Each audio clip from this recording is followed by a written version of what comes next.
migilak sa kanindot, sa kaputi, ang sapot ni Hesus.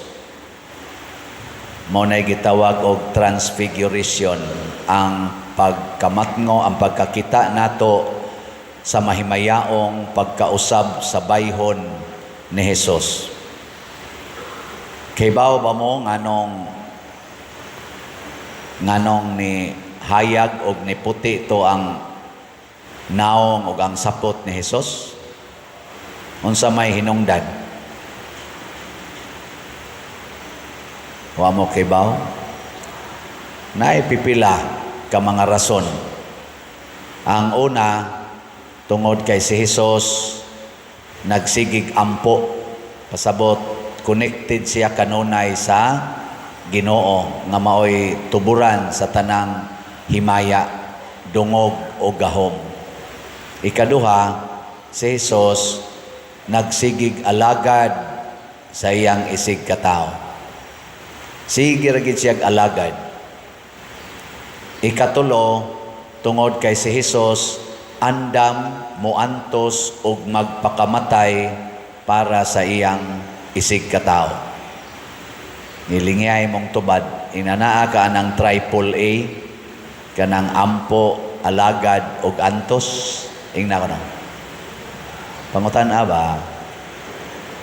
Nya mailhan man animo ang tao nga nagpractice aning ampo, alagad, og antos, ang ilang naong attractive. Ano bang madani ka?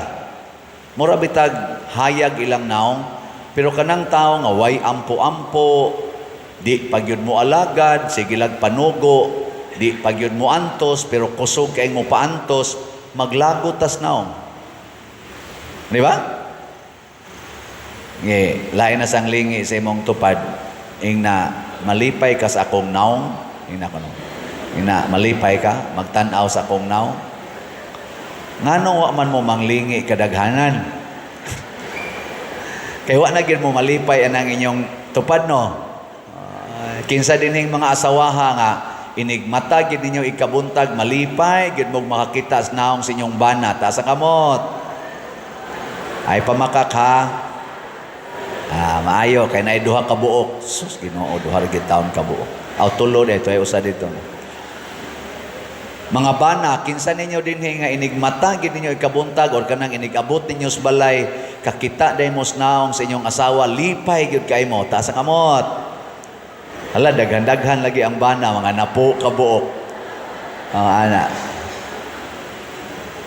Mga ginikanan, kinsa ninyo nga makakita mo naong sa inyong anak, lipay kay mo, di gyud mo magyaw-yaw, ta sa kamot.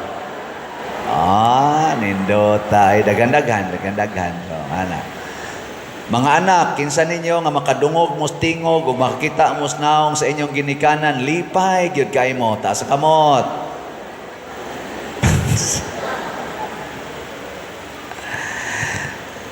Kinsa ninyo dinhi ang malipay basta kita mo naong sa inyong paris priest, ta sa kamot. Istorya. Kinsa ninyo dinhi ang kada semana mo palit gyud slat. Mo nay akong kasakit. Mo nay kasakit nako kay di gid mo mamalit og slat. Bitaw ni palit sad mo malipay biya jud ko og naatay mahalin nga slat. Timan-i gina ninyo ha. Nga kanang pagpalit ninyo og slat mao nay inyong pag-alagad sa parokya. Nya kay mopalit mamog slat, pasabot ni antos mo og hatag sa inyong kwarta mo pay ginuto na kaayo inyo pa yung gihatag. Ug kanang inyong pag-antos nakalipay na nako sa atong parokya og nakalipay na sa Ginoo. Mo na lipayon sad mo sa Ginoo. Ang atong SBF dag para sa kumbinto nanay 53,030 ka slots ang atong halin, naapay 6,970 ka slots nga available nga makapalipay ninyo o makapaantos di ay. Niya naani 16 slot challenge nga tag 8,434 na sad ang atong nadawat. So tag 500 pesos ni per slot. Ang para sa atong pagsaulog karong Holy Week o sa atong pista pohon, 12th pista nato dinhi, kadtong God's Healing and Deliverance Powers, ang atong halin or GHDP, ang atong halin 7,586 na apay 62,414 nga tag 100 pesos per slot. Sakit ba na ihatag ang 100 pesos? Sakit? Sa inyong uban or kasagaran, dili tingali kay sakit. Pero sa mga tao nga wanay hapit ikapliti, sakit kay na. Pero kung inyo ginang antuson, mo transfigure, no? Mo nindot ang inyong naong. So, tag 100 ni. Naasad ni siya ay 12 slot challenge, nga 1,200 per challenge. Nakadawat na sa tag 254. Kadtong haligi para ni Mama Mary, HPMM, para ni Father Arnel Ponce sa iyang pagtukod sa iyang simbahan, ang atong halin niabot nag 7,501, naapay 4,499 ka slots nga available, nga tag 100 pesos per slot. Nga naasad ni siya 20 slot challenge nga tag 2,050 na sad ang atong nadawat. Atong pakpakan ang namalit na tong slots. Salamat kayo. Usa lang nimo kapag palit og slot, nakaampo na ka, naka-alagad na ka, naka-antos na ka. Nya mao na nay makapatransfigure. Mo nang wa ginamalit na tong slots dinhi nga niingon, naguol gyud ko Father pag human akong palit og slot. Basta ni palit siya slot na out of voluntary, wa siya pugsa. Malipayon gyud ang tanan. Mao man na siya gustos Ginoo God nga magsigi tag ampo, magsigi tag alagad, magsigi tag antos. Niya kaning atong alagad, bunga sa atong pagampo, ang unag yung sentro sa pag-alagad, mao ang pagbuntog sa sala, to conquer sins. Si Kristo ni anhis kalibutan aron buntogon ang sala, kay ang sala mao'y niulipo nato. Inigbuntog nato sa sala, unsa may mahitabo, atakihon tas mga makasasala. Atakihon ta ba? Nanglitan ron, imong anak ni suyop. Unsaon man imo pagbuntog ang sala sa iyang pagsuyop, imo gid siyang sultihan nga dili na maayo ang drugas. Makadaot na ang drugas. Og daghang ginikanan gipatay sa mga anak tungod kay magsigi og sulti nga dili na maayo ang drugas. Mabad trip sila ba? Ilang patyon? Katulang duha ka buok diha, lolo og lola niya, gasigig ingon, surrender na lang dong. Di gid na maayong imong gibuhat nga magsigi kag suyop. Niingon din siya, mo surrender ko, pero maghimo sa akong milagro. Pag abot itos gawas sa ilang balay, gisultihan na sa mga igagaw, nga, ay nalagian ang sigig suyop lagi, pero dagot to nga murating komedya, nagdaan na day siya kutsilyo. Iya dayong gihansakan ang iyang igagaw, niya kay abtik ba nakalihay ni dagan. Pagdagan iyang gigukod, wa man niya maapsi, nisod siya si ilang balay. Na didto man ang iyang lulog lola, maoy iyang gipangdunggab ang duha. Og nahurot yung kamatay. Nakamisa gani ko ato. Ingana, atakihon ka sa makasasala. Si Hesus sa iyang pagbadlong sa mga Fariseo o sa mga iskriba o sa mga hari o mga pari adtong panahona, naglagot sila niya. Labi na gis pag-ingon niya, tigpakaaron ingnon mo. Kurap mo, gasigi mong pangwarta, hastang templo sa akong amahan, gihimo ninyong merkado. Gasigi mong limpyo sa mga butang, sa gawas, pero ang inyong kasing-kasing naay daghang mga hugaw. Ano ba? Kamong mga pari, mga tigpakaron ingnon, Giubo na lang noon. Aperting laguta unsa may gibuhat nila? Ila nang giplanuhan nga patyon si Jesus.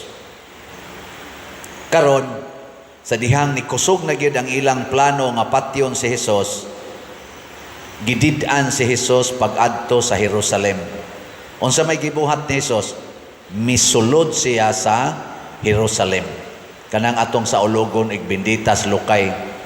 Ug samtang naglakaw sila padung sa Jerusalem, gasigi na siyag sulti siyang mga apostoles, ila kong patyon, ila kong paantuson, ila kong patyon. Ang mga kuyog niya, ang iyang mga disipulo nahadlok, mao tong iyang gida ang tulo ngadtos bukid na sa atong gospel karon, og iyang gipakita nga maudi ay ni mahitabo. Kung mo antos lang gyud ta, mo tuman lang kita sa sugo sa Ginoo, munindot gid ay ang atong kinabuhi.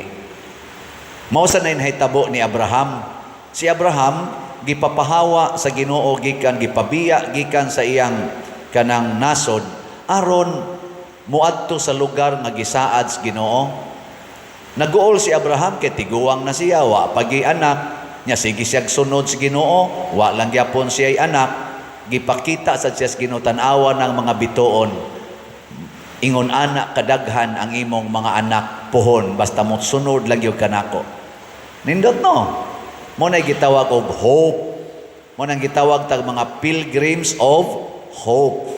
Kay nga naman ang atong paglaom wa niining kinabuhia tua sa sunod,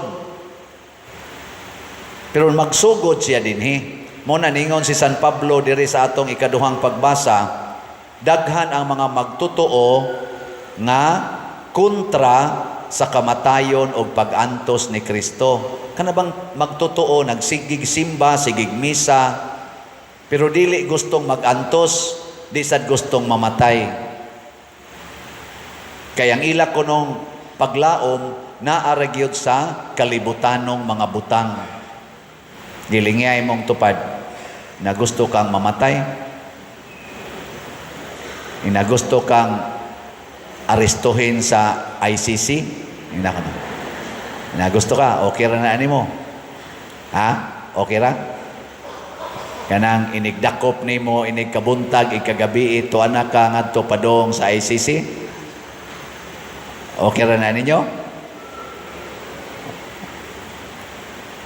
Unsa kaning pag-antos sa pamilya nila ni President Duterte, nahasubay ka ni Diyos nung pag-antos? Torti man ginaro nilang antusa, sunang ka na imong papa 80 anyos, o padong pa mag-birthday, adto mag-birthday sa prisuhan. Unya, wa pagyod dinhi sa prisuhan sa Pilipinas, kay dali rang duaw-duawon, tua pagyod sa foreign nga prisuhan. Nya wa pagyud kuno moagi sa due process dinhi kay wa gani iatubang og sa gitawagan nila competent judicial authority. Gidritso lag sakay sa eroplano human sa pila ka oras, gisakay sa eroplano, wa gani gyoy chance nga mo exercise sa iyang human right as accused. Didto na nitugpa, wa gani katagaig tambal, wa gani pailisa, wa gani dadag ospital. Ansaman? Kamoy inyong pamilya ba, imong amahan, ingon ana, tungod lang kay ni ay mga taong ni accuse sa imong amahan nga crime against humanity, kanang EJK, extrajudicial killings. Malipay ka? Una-una, imong papa. Imo bang mama nga 80 anyos, galisod naglakaw, kaliton lagdakop, niya imong hangyoon nga iatubang o sa korte, di gyud katagaan, hasta kamong mga anak mo, aksyon mo sod, ibarikid mo og daghang kayong pulis, di ka patanawon, di gani ka paistoryahon, anak na gyud ka. Nya Vice President pagyukas Pilipinas, di ka pasudlon og pulis, ang pulis mo babag nimo bisag Vice President pa ka, di ka ilhon.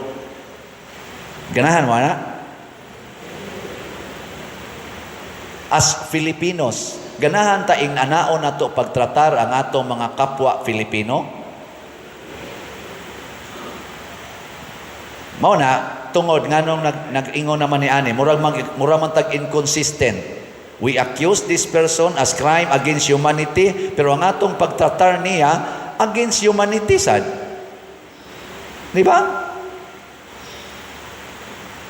Nag-accuse ang human right, nga nag-abuse ni human right, pero ang atong pagtratar niya anti-human right sad. Ngano man na? Kay wa ta magsunod sa gustos Ginoo. Matod pa ni San Pablo, ang atong gisunod, ang atong tawhanon o kalibutanon nga gusto. Mo na ma-inconsistent kita. Di man ka pwede mo ingon nga kanang atong human rights nga gibandila gipropagate diha ang atong konstitusyon nga every Filipino man na, di man na siya for some Filipinos. O sige, violator ka sa human right. Sama ang mga adik. Pila man kabuk ang gipatay og adik. Gipanglugos, gipatay. Mga bata pa gani, mga estudyante, mga pari. Pila man kabuk pari ang namatay tungod kay gitulis sa adik. Si Father Rabusa dito sa Maynaga, Galakaw ng SRP, gitulis og tulo mating ito kabatanon. Nya ni aksyog sokol, gipusil sa usa, patay.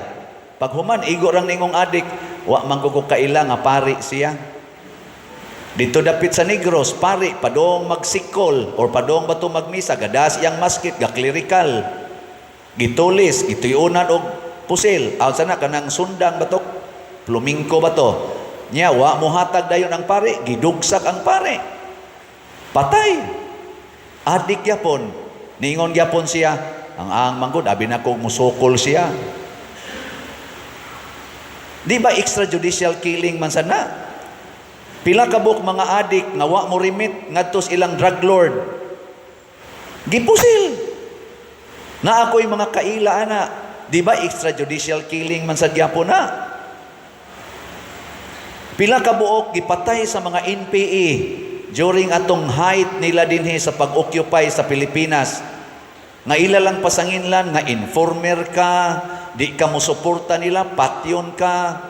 Di ka mo support, dihatag anang people's tax, patyon ka. Ako na ako'y mga 5 kabuk igagaw o distant relatives na ngamatay tungod ana. Di patay usa, nagkugo sa birhen kay nagdon rosary, padong sa simbahan, don rosary, gakugo sa birhen, pusilang yapon. Tungod kay, gi-accuse sa mga NPA nga informer. Ang duha niya kaanak, usa niya kaanak og ang ilang igagaw, member na mo choir. Tungod sa ilang kasuko kay nakahibaw man sila kinsa sad nga mga nagpatay ato or nag ambos sa ilang papa, nibiya sa among choir. Akong ginandong ayaw lang dong. Sista lang yun og rosaryuhan atong dadon dong. Di mada Father. Kanang dong siano pa man ko ato pung pare. Dong siano di mada mubaos gyud mi. Og tuod man ning apil na sila sa Kafgo. Wa dangatig usa ka tuig, giambusan silang duha, patay gyapon. Di na extrajudicial killings. Nganong ato ramang pilion og kinsay atong i-oppress og i-penalize sa extrajudicial killings nga dinhi sa Pilipinas, porti mang daghan ng extrajudicial killings. Atong angayon. Nganong naingon ana man ta, kay wa ta magsunod sa giingong Kristo, ampo, alagad, antos. Kung ang ato na ganing paghatag og hustisya, dili na tinukmod sa atong pagkamaampuon, tinukmod na sa atong emosyon o sa atong human biases, mahimo gintang yawanon. Maglibog na taba na atay mga OFW nga hukman dito sa laing nasod, unya hukman nga bitayon, magkisi-kisi kita, magrally kita, kay ato yung papulion dire. Nya karon na ipipila na to mga igsuon, magsigi og pasalamat nga na labay ngadto ang atong former president og nahimo na karong piniriso. Initial hearing nila the other day. Ang sunod hearing September. Sa ato pa magpuyo siya sa prisuhan until September. Unya, makaako ta pag-ingon, angay na niya. O sige, angay na niya. Pero napamatud-an na ba nga siya guilty? O guilty na angay na niya. Mao na dili ta makahatag og maayo sa atong katilingban basta dili ta magampo, dili ta mahigugmas pag-alagad o dili ta mahigugmas pag-antos. Kinsa man gyud ang atong tinuod nga kontra ang sala. Atakiha ang sala nga drugas. Atakihon kas mga drug lords o sa mga drug pushers.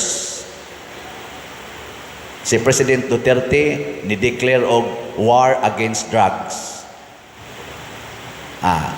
Nabawian po siya. Atakiha ang corruption, graft and corruption. Atakiha. Atakihon sa kas mga kurakot nga mga officials gobyerno. Ni-declare po ana si President Duterte na war against corruption. Atakiha ang immorality sa atong katilingban. Labi na ginang prostitution, same-sex union, pagpangabit, kanang sige o kanaganing premarital sex, atakihon sa ka sa nagbuhat ni ini. O maunay nahitabo sa daghan kay mga santos nga nagsigigwali, labi na gyud si Saint John the Baptist. Iyang giatake ang pagpangabit ni Herodes ngadto sa asawa siyang igsoon, naputol gyud yang liog. Atakiha kining way pagtuos Ginoo, lack of faith. Atakiha, atakihon sa ka sa wa mo tuog Ginoo. Mao nay nahitabo ni San Lorenzo Ruiz, ni San Pedro Calungsod. Sige, katapusang lingi, kalit mamog seryoso. Ing na ko no imong tupad, kinsay imong giatake karon. Na kinsay imong giatake, ang sala ba o ang sinugo sa Ginoo? Kana, kay usahay ra ba ang atong giatake ang sinugo sa Ginoo nga nakapasakit kuno nato tungod kay gihisgutan ang atong sala. Apan bulahan kamong sinugo sa Ginoo, kitang magpasugo sa Ginoo nga mopadayon tas pagpakigubat og sala bisan pag-atakihon tas mga makasasala. Muna ang basic principle nga sigihan akong sulti ninyo, hate the sin, love the sinner. Hate the sin, love the sinner. Og anha ta diha mo transfigure. Unsa may nahatag nga mga impact sa community, sa mga taong tinuod nga nakigubat og sala, kalipay, kalinaw, kauswagan, og kabalaan sa kinabuhi. Si President Duterte sa iyang administrasyon, nakahatag ba siya og kalinaw? Sa tisunod? Kalinaw, kahiusa, og kaluwasan, o ang sani kaning kauswagan o kabalaan sa atong katilingban. I-check lang niya na ninyo, di na lang sa kumuhukom.